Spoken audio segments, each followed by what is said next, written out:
Assalamualaikum warahmatullahi wabarakatuh. Perkenalkan, nama saya Ali Usman, NIM 19040008 dari Tadris Matematika Fakultas Tarbiyah dan Keguruan UIN Imam Bonjol Padang. Kali ini saya akan membahas mata pelajaran yaitu Strategi Pembelajaran Matematika yang dibimbing oleh Ibu Nita Putri Utami MPD. Oke, langsung saja kita ke videonya. Kita masuk ke strategi pembelajaran matematika. Yang pertama, strategi belajar mengajar. Sebelum kita mempelajari lebih lanjut, terlebih dahulu kita harus mengetahui apa itu strategi belajar mengajar. Menurut Gover, strategi pembelajaran merupakan pemilihan atas berbagai jenis latihan tertentu yang sesuai dengan tujuan pembelajaran yang ingin dicapai. Menerangkan bahwa setiap tingkah laku yang diharapkan dapat tercapai oleh peserta didik dalam kegiatan belajarnya dan harus dapat dipraktikkan. Terusnya, menurut JR, strategi pembelajaran adalah perencanaan yang berisi tentang rangkaian kegiatan yang didesain untuk mencapai tujuan pendidikan tertentu. Dari dua hal tersebut dapat diambil kesimpulan bahwa strategi belajar mengajar adalah perencanaan yang dibuat dalam rangkaian kegiatan di mana proses belajar mengajar diterapkan dengan menggunakan metode atau strategi tertentu dengan memanfaatkan berbagai sumber daya untuk mencapai tujuan yang ditetapkan. Nah, seterusnya ada komponen dalam menyusun strategi belajar mengajar. Yang pertama, di sana ada tujuan pengajaran, ada guru, ada peserta didik, ada materi pembelajaran, ada metode pengajaran, ada media pengajaran, dan yang terakhir ada faktor administratif. Oke, seterusnya, strategi dasar setiap usaha meliputi beberapa hal berikut. Yang pertama, mengidentifikasikan dan penetapan spesifikasi dan kualifikasi hasil yang harus dicapai menjadi sasaran. Yang kedua, pertimbangan dan pemilihan pendekatan utama yang efektif dan efisien untuk mencapai sasaran. Terusnya, yang ketiga, pertimbangan dan penetapan langkah yang ditempuh sejak awal hingga akhir. Dan yang terakhir ada pertimbangan dan penetapan tolak ukur dan ukuran baku yang akan digunakan untuk menilai keberhasilan atas usaha yang dilakukan. Oke, kita lanjut. Nah, di sini ada hubungan antara strategi, metode, pendekatan, taktik, dan teknik pembelajaran. Yang mana di sini strategi biasanya berkaitan dengan taktik. Taktik adalah segala cara untuk menghadapi sasaran tertentu dan kondisi tertentu agar memperoleh hasil yang diharapkan secara maksimal. Terusnya, metode pembelajaran dijabarkan ke dalam teknik dan gaya pembelajaran. Teknik pembelajaran ini dapat kita artikan sebagai cara yang dilakukan seseorang dalam mengimplementasikan suatu metode secara spesifik. Apabila antara pendekatan, strategi, metode, taktik, bahkan teknik pembelajaran sudah terangkai menjadi satu kesatuan yang utuh, maka akan terbentuklah apa yang disebut dengan model pembelajaran. Jadi, model pembelajaran ini merupakan bingkai dari penerapan pendekatan metode, teknik, dan taktik dalam pembelajaran. Nah, seterusnya, dalam konsep pembelajaran menurut Mansur ada 4 strategi dasar. Yang pertama yaitu mengidentifikasi dan menetapkan spesifikasi dan kualifikasi perubahan tingkah laku kepribadian peserta didik yang diharapkan. Terusnya ada memilih sistem pendekatan belajar mengajar berdasarkan aspirasi dan pandangan hidup masyarakat. Ada juga yang ketiga yaitu memilih dan menetapkan prosedur, metode, teknik belajar mengajar yang dianggap paling tepat, efektif, sehingga dapat dijadikan pegangan oleh para pendidik dalam menggunakan kegiatan mengajarnya. Terusnya yang keempat itu menetapkan norma dan batas minimal keberhasilan atau kriteria dan standar keberhasilan sehingga dapat dijadikan pedoman oleh pendidik dalam melakukan evaluasi hasil kegiatan belajar mengajar matematika yang selanjutnya akan dijadikan umpan balik buat penyempurnaan sistem instruksional yang bersangkutan secara keseluruhan. Nah, selanjutnya ada aliran psikologi tingkah laku. Di sini ada beberapa teori. Yang pertama ada teori Dordick. Edward L. Dordick mengemukakan beberapa hukum belajar yang dikenal dengan sebutan Law of Effect. Menurut hukum ini, belajar akan lebih berhasil bila respon siswa terhadap suatu stimulus segera diikuti dengan rasa senang ataupun kepuasan. Rasa senang atau kepuasan ini bisa timbul sebagai akibat anak mendapatkan pujian dan ganjaran lainnya. Sebab ini termasuk reinforcement. Oke, selanjutnya implikasi dari aliran pengaitan ini dalam kegiatan belajar mengajar sehari-hari. Nah, yang pertama ada dalam menjelaskan suatu konsep tertentu, guru atau pendidik sebaiknya mengambil contoh yang sering dijumpai dalam kehidupan sehari-hari. Karena alat peraga dari alam sekitar itu akan lebih mudah dipahami dan dihayati oleh peserta didiknya. Dan yang kedua, ada metode pemberian tugas. Metode latihan akan lebih cocok untuk penguatan hafalan. Dengan penerapan metode tersebut, siswa akan lebih banyak mendapatkan stimulus sehingga respon yang diberikan akan lebih banyak. Nah, seterusnya yang ketiga ada dalam kurikulum. Materi yang disusun dari materi yang mudah, sedang, dan sukar, sesuai dengan tingkat kelas dan tingkat sekolah. Nah, jadi penguasaan materi yang lebih mudah sebagai akibat untuk dapat menguasai materi yang lebih sukar. Dengan kata lain, topik prasyarat harus dikuasai agar dapat memahami topik berikutnya. Nah, sini ada yang kedua, yaitu teori Skinner. Menurut teori ini, dia menyatakan bahwa ganjaran atau penguatan mempunyai peranan yang sangat penting dalam proses belajar mengajar. Terdapat perbedaan antara ganjaran dan penguatan. Ganjaran merupakan respon yang sifatnya menggembirakan dan merupakan tingkah laku yang sifatnya subjektif. Sedangkan penguatan merupakan suatu yang meningkatkan kemungkinan suatu respon yang lebih mengarah kepada hal-hal yang sifatnya dapat diamati dan diukur. Contoh, penguatan positif diantaranya adalah pujian yang diberikan kepada anak. Sikap guru yang bergembira pada saat anak menjawab pertanyaan itu merupakan penguatan positif pula. Nah, seterusnya di sini ada kelebihan dan kekurangan teori Skinner tadi. Yang mana pada kelebihannya, dari ini pendidik diarah untuk menghargai setiap anak didiknya atau siswanya. Hal ini ditunjukkan dengan hilangnya sistem hukuman, dan hal ini didukung dengan adanya pembentukan lingkungan yang baik sehingga dimungkinkan akan meminimalkan terjadinya kesalahan. Nah, seterusnya ada kekurangannya.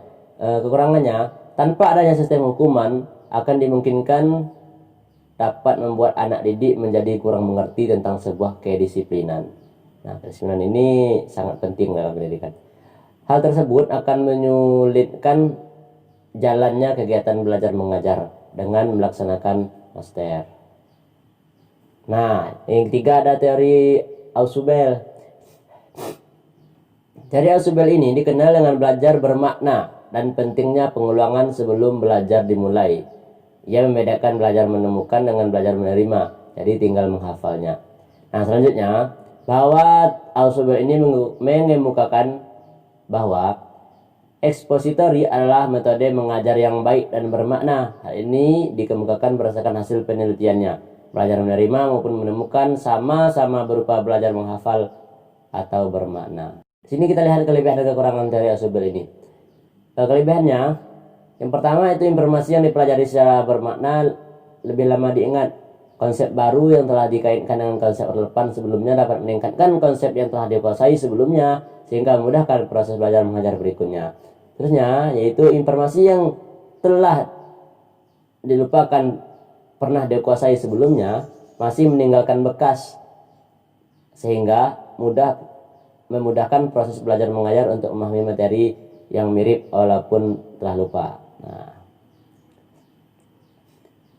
seterusnya kekurangannya yaitu jika untuk siswa pada tingkat pendidikan yang lebih tinggi, maka kegiatan langsung akan menyita banyak waktu untuk mereka.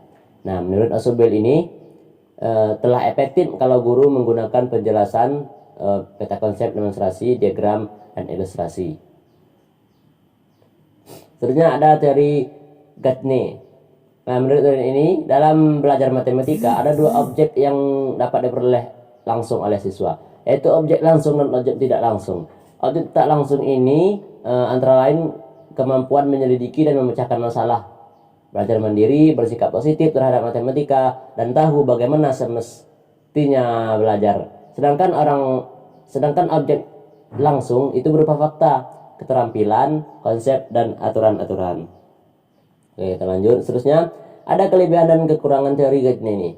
Kelebihannya yang pertama, Gatsby disebut sebagai modern neo-behavioristik, mendorong guru untuk mendorong pembelajaran agar suasana belajar dapat dimodifikasi.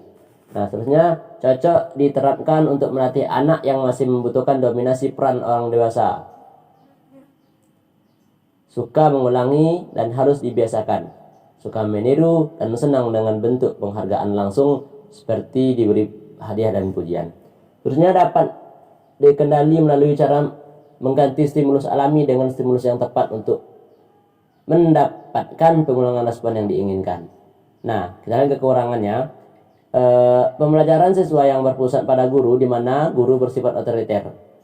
Komunikasi berlangsung satu arah, guru melatih dan menentukan apa yang harus dipelajari oleh peserta didiknya atau murid. Nah, yang kedua, bersifat meanistik. Terusnya hanya berorientasi pada hasil yang diamati dan diukur. Terusnya murid hanya mendengarkan tertib penjelasan guru dan menghafal apa yang didengar dan dipandang sebagai cara belajar efektif. Oke, seterusnya yang kelima ada teori Pavlov. Pavlov menemukan bahwa ia dapat menggunakan stimulus netral seperti sebuah nada pada sinar untuk membentuk perilaku. Eksperimen yang dilakukan Pavlov dan ahli lainnya nampaknya sangat terpengaruh pandangan behaviorisme. Hal ini sesuai dengan pendapat Becker bahwa yang paling sentral dalam hidup manusia bukan hanya pikiran, peranan maupun bicara, melainkan tingkah laku. Jadi di sini tingkah laku ini sangat penting dalam suatu pendidikan. Tentunya ada kelebihan dan kekurangan teori Pavlov ini. Kelebihannya, pada teori Pavlov ini, individu tidak menyadari bahwa ia dikendalikan oleh stimulus yang berasal dari luar dirinya. Hal ini sangat membantu dan memudahkan pendidik dalam dunia pendidikan untuk melakukan pembelajaran terhadap peserta didiknya. Selanjutnya kita lihat kekurangan teori ini. Kekurangan teori ini adalah jika kondisi yang dilakukan secara terus-menerus, maka ditakutkan murid akan memiliki rasa ketergantungan dari stimulus yang berasal dari luar dirinya sendiri. Padahal seharusnya peserta didik atau anak harus memiliki stimulus dalam dirinya sendiri dalam melakukan kegiatan belajar, mengajar, dan pemahaman yang diberikan oleh guru. Oke, kita lanjut. Yang keenam ada teori Bandura. Bandura dan Richard Walters telah melakukan eksperimen pada anak-anak dan juga berkenaan dengan peniruan. Hasil eksperimen mereka mendapati bahwa peniruan dapat berlaku hanya melalui pengamatan terhadap perilaku model orang yang ditiru meskipun terus-menerus. Sini kita lihat kelemahan dari teori Bandura ini. Teori pembelajaran sosial Bandura ini sangat sesuai jika diklasifikasikan dalam teori behavioristik. Ini karena teknik pemodelan Bandura adalah mengenai peniruan tingkah laku dan adanya cara peniruan tersebut memerlukan pengulangan dalam mendalami sesuatu yang ditiru. Nah, kita lihat kelebihannya. Teori Albert Bandura ini lebih lengkap dibandingkan teori belajar sebelumnya. Karena itu menekan bahwa lingkungan dan perilaku seseorang dihubungkan melalui sistem kognitif orang tersebut.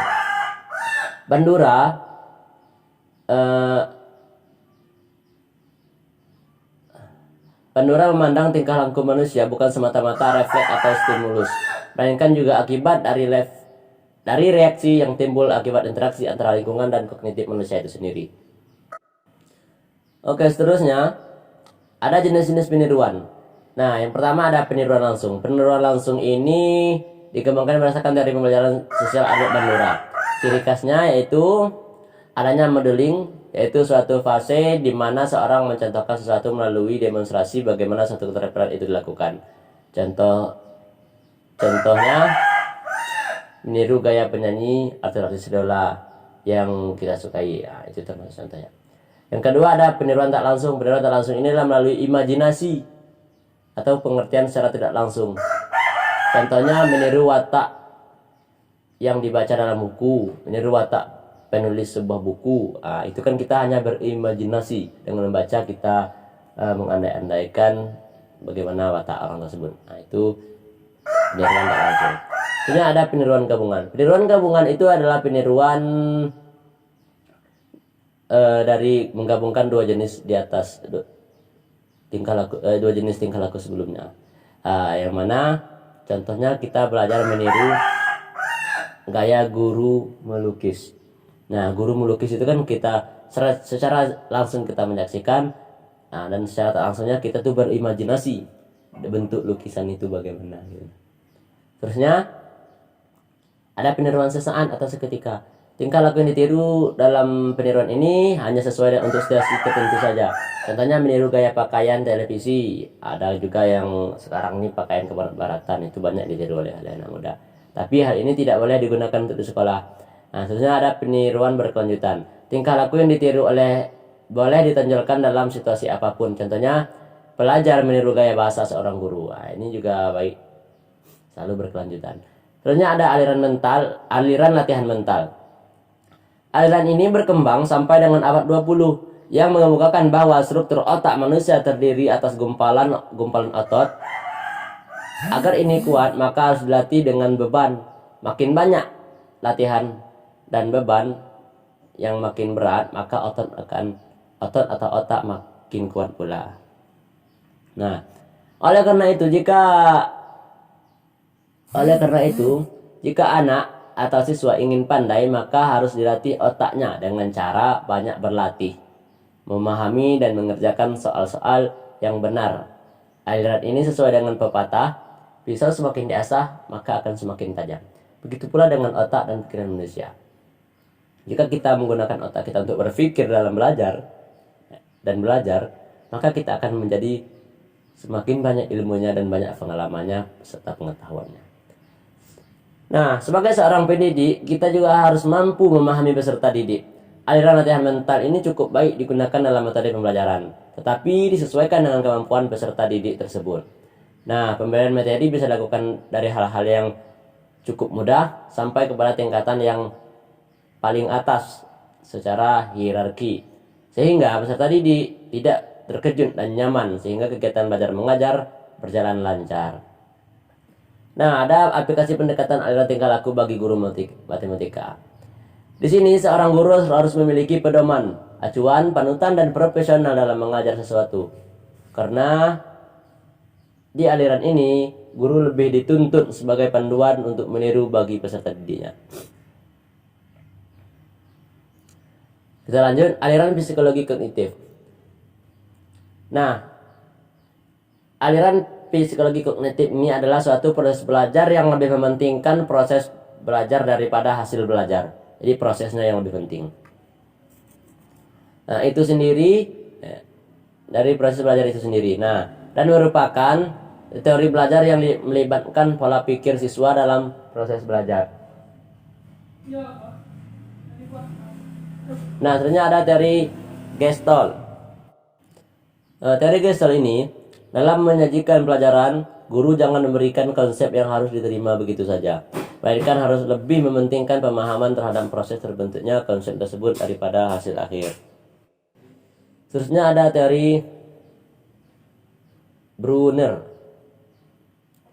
Nah, Jerome Brunner dalam teorinya menyatakan bahwa belajar matematika akan lebih berhasil jika proses pengajaran disarankan kepada konsep-konsep dan struktur-struktur yang dibuat dalam pokok bahasan yang diajarkan.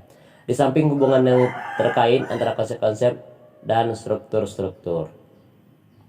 Nah, selanjutnya ada teori Piaget.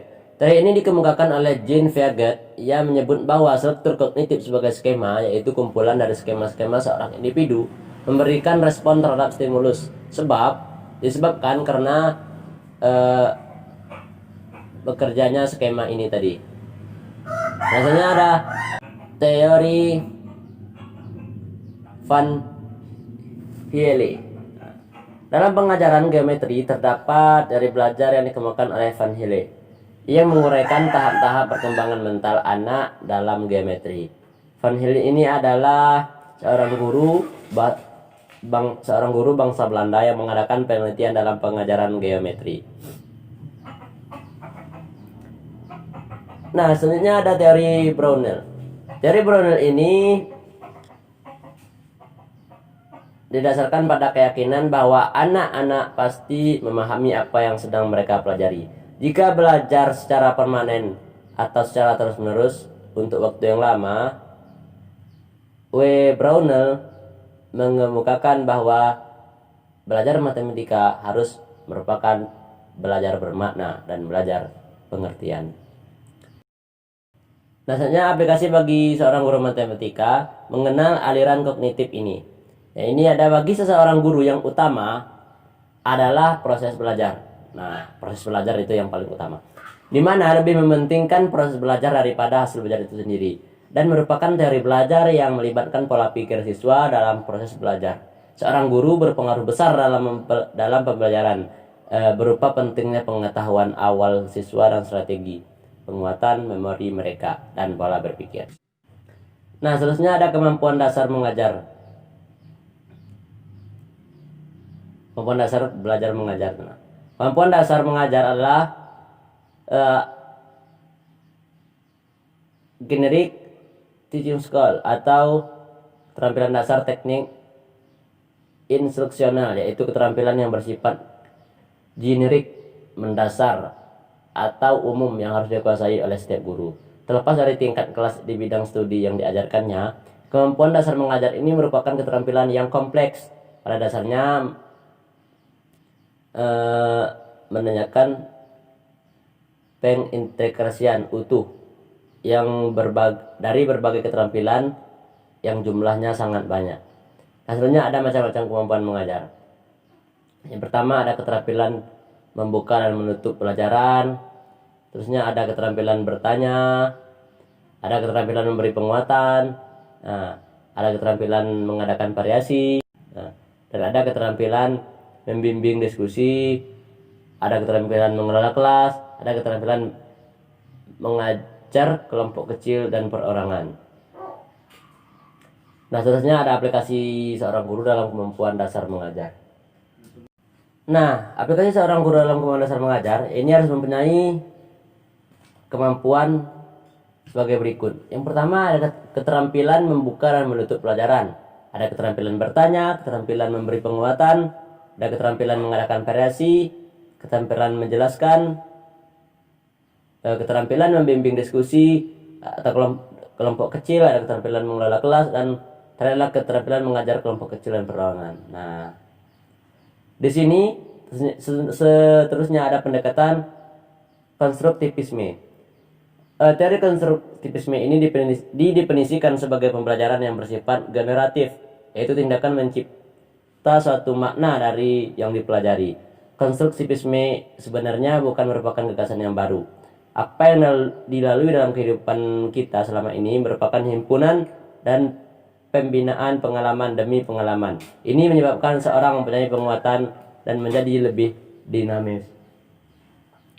Nah, seterusnya ada pendekatan konstruktivisme mempunyai beberapa konsep-konsep umum, seperti siswa aktif membina pengetahuan berdasarkan pengalaman yang sudah ada.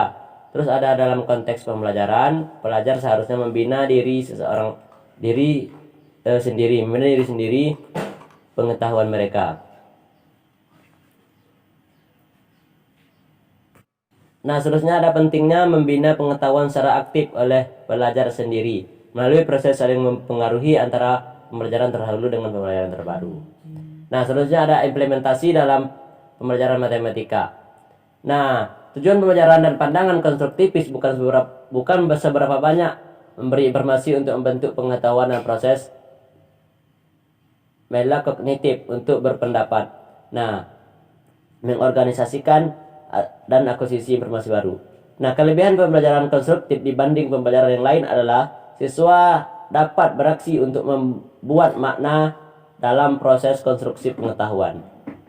Terusnya ada manifestasi pendekatan konstruktivis dalam pembelajaran matematika menurut Browning, dan ada beberapa cara, antara lain sebagai berikut. Yang pertama adalah memilih materi pembelajaran yang memungkinkan siswa dapat memanipulasi atau berinteraksi dengan lingkungannya. Terusnya ada memilih aktivitas yang mendorong siswa melakukan pengamatan, pengumpulan data, menguji hipotesis, dan berpartisipasi. Terusnya ada pembelajaran menggunakan cooperative learning dan diskusi terbimbing.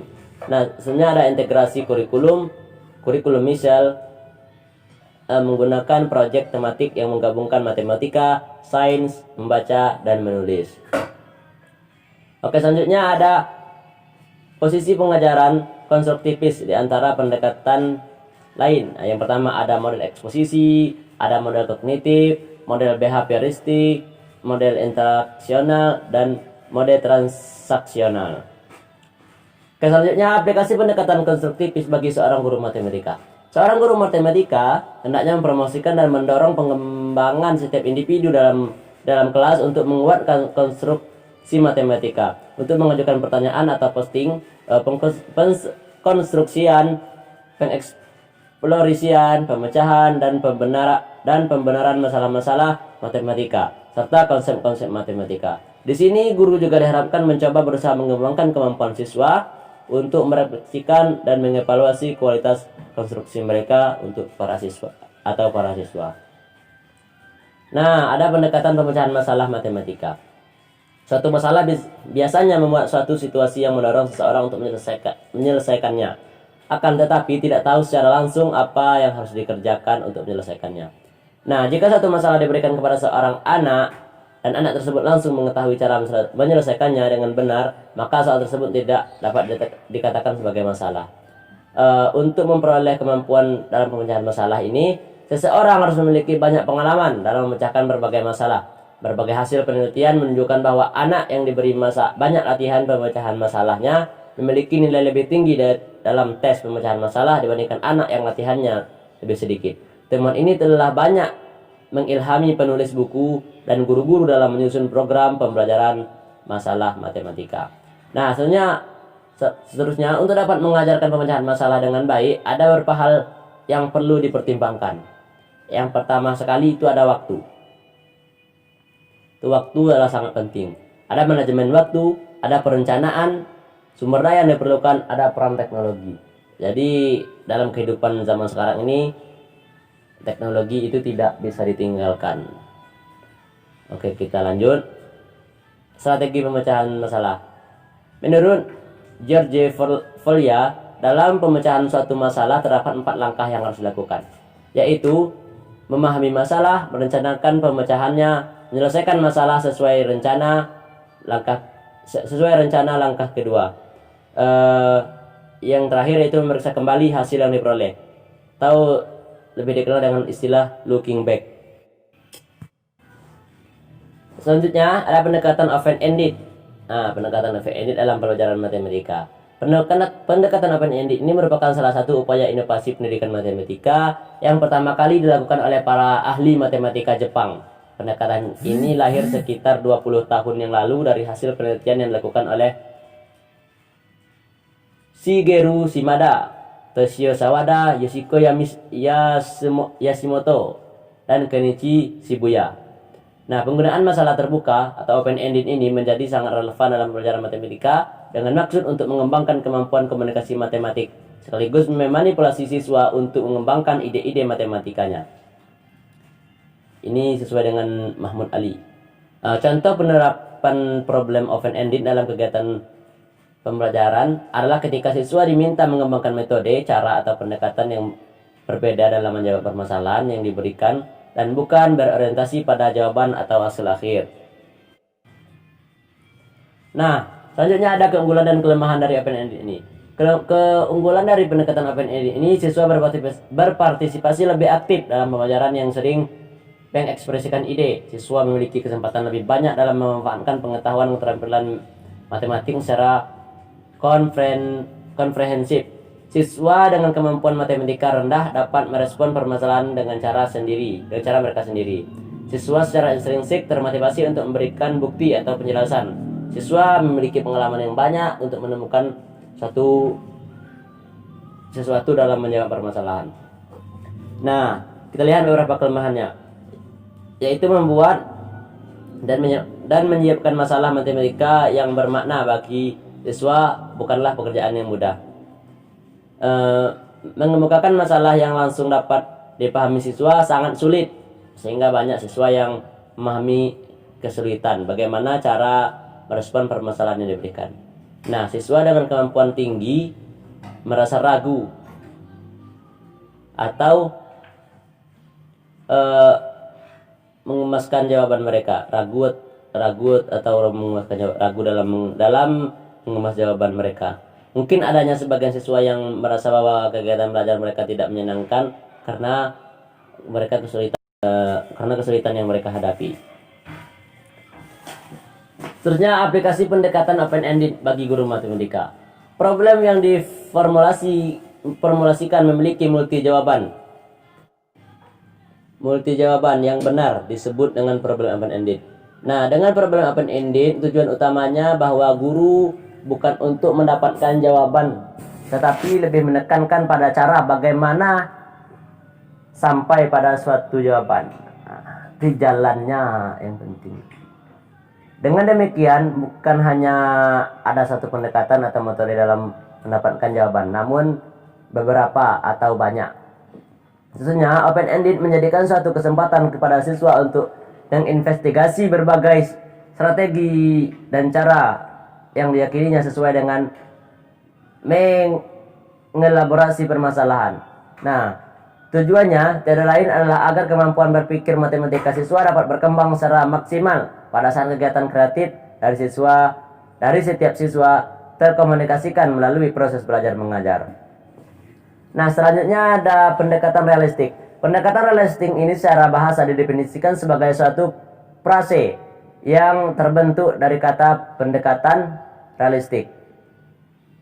Maulana mengungkapkan bahwa pendekatan pembelajaran adalah cara yang ditempuh oleh guru dalam pelaksanaan pembelajaran agar konsep yang disajikan biasanya beradaptasi dengan siswa.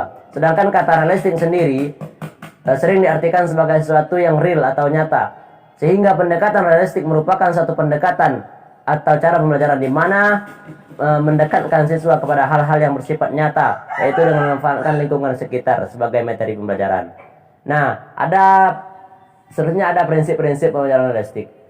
Terdapat 5 prinsip. Yang pertama yaitu didominasi oleh masalah-masalah dalam konteks melayani 2 hal, yaitu sebagai sumber dan sebagai terapan konsep matematika. Yang kedua, perhatian diberikan pada pengembangan model-model situasi, skema, dan simbol-simbol. Yang ketiga, ada sumbangan dari para siswa sehingga siswa dapat membuat pembelajaran menjadi konstruktif dan produktif. Yang keempat, interaktif sebagai karakteristik dari proses pembelajaran matematika. Dan yang kelima, yang terakhir, yaitu intertwining atau membuat jalinan antar topik atau antar pokok bahasan atau antar stand. Nah, seterusnya ada aplikasi pendekatan realistik bagi guru matematika. Suatu cara yang ditempuh oleh guru dalam pelaksanaan pembelajaran agar konsep yang disajikan dapat beradaptasi dengan peserta didik. Dalam pendekatan pembelajaran matematika realistik ini, peserta didik dituntun untuk terlibat secara aktif dalam pembelajaran, dan guru hanya sebagai fasilitator. Prinsip pembelajaran realistik ini merupakan dasar berpikir dan bertindak yang benar dalam pembelajaran realistik. Terima kasih. Assalamualaikum warahmatullahi wabarakatuh.